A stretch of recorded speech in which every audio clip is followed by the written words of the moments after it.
Can I have Paul Brand, please, from ITV? Paul Brand from ITV. Thank you, Prime Minister.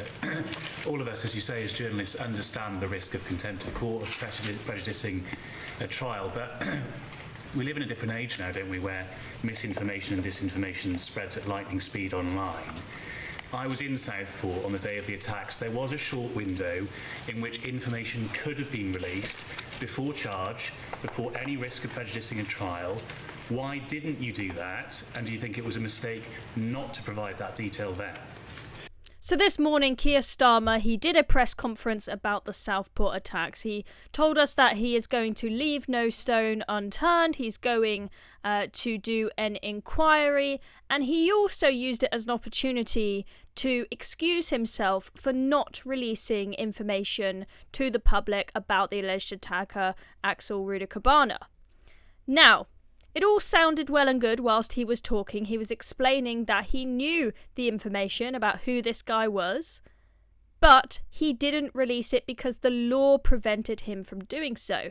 But then when it got to the journalist questions at the end, look, I'm not an expert on the laws around what you are and are not allowed to release, but the journalists who know better than I do, they had some pretty tough questions to ask Keir Starmer at the end, and it all started to fall apart. It is starting to look, from these questions here, like Keir Starmer may well have been in the wrong. Take a listen.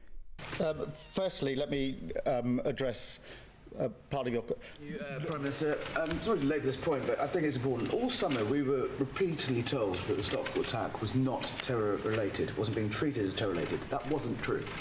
Because in October, this monster was charged with a terror offence. Now, information was put into the public domain then that didn't collapse the trial. It didn't jeopardise justice. It was just months later. Now, you say you knew about the ricin and the Al-Qaeda bomb manual and it was known to the authorities. Did you know about that personally at the same time the public, the press, and you and the police were saying this is not terror-related? Because I think that's the nub of the issue and that's what's upset people. You say you couldn't speak out publicly, that you couldn't do that, but didn't the public have a right to know, not least the neighbours who had ricin being produced on their street? Surely they had a right to know. Well, I think there are two separate and important issues there, Harry. The first is on the question of terrorism and what constitutes terrorism. So there we go, some very difficult questions asked of Keir Starmer there. As I said, I am no expert on the laws around what can and cannot be said, but you had the first journalist there suggesting there was a window before Axel was charged where he would have been able to give us some information. And the second journalist makes a very good point that it's not the case that they told us absolutely nothing about the incident and said we cannot say anything until a trial is done and dusted. They did give us information. But they gave us false information. They told us that this was not terror-related.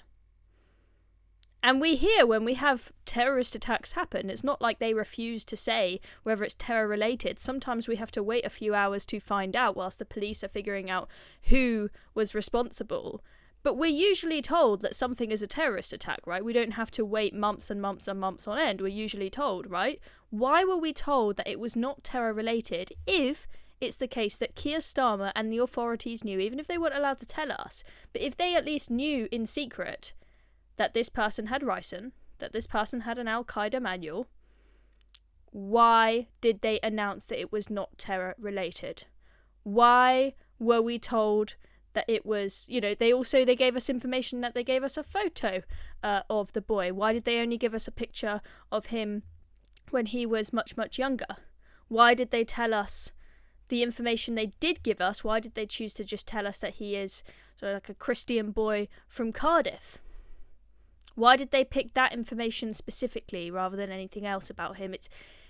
I'm not an expert, as I said, as to what exactly the laws are, but it just sounds very fishy. And I saw this tweet that Alex put up earlier, and it makes a very good point. If we look back to other terrorist attacks, we are told that they are terrorist attacks and we are given information about them. London Bridge terrorist attack reported in full the same day. Joe Cox's murder. Press and public knew everything in 24 hours. But it was 92 days before we were given information about the Southport attack potentially being terror-related. Why was that? Why was that? Is Starmer really being truthful when he says he did everything he could within the law? I'm not sure. I'm putting the question to you guys. I'm not going to give too much opinion on this because I don't want to be in trouble for prejudicing a trial, but I'm just asking the question, why is it the case in these instances that Alex has pointed out that we were able to be given information, but for the Southport attack, we were not? Something doesn't seem right there. And I just want to highlight to you this tweet by Keir Starmer from 2017. You see that 19th of June 2017. All thoughts with the victims and all of those affected by the terrorist attack in Finsbury Park. We must stand united against all these attacks. He was able, after a terrorist attack as a politician, to tweet up online and announce that it is a terrorist attack right after said attack. Why was he allowed then, but wasn't allowed in the case of the Southport attack to say that it was a terrorist attack? Something really not right here, but I'll leave it to you guys to decide whether Starmer is guilty or not guilty. Let me know in the comments what you think is going on. Has he cleared his name at that press conference today, or does he still have questions to answer? Can he be forgiven now that he's saying he's going to do an inquiry and leave no stone unturned? Let me know what you think. Anyway, thank you very, very much for watching. See you all soon.